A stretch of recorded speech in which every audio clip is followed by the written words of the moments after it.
Assalamualaikum warahmatullahi wabarakatuh.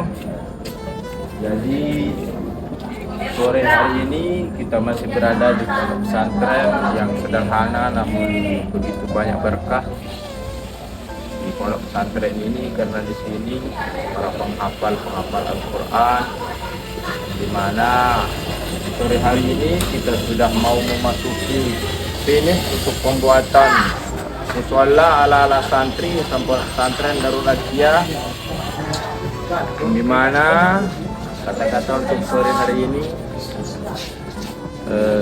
lebih baik terlihat bodoh namun tahu etika untuk bisa menghargai sesama manusia, namun daripada pintar namun tidak bisa menghargai orang.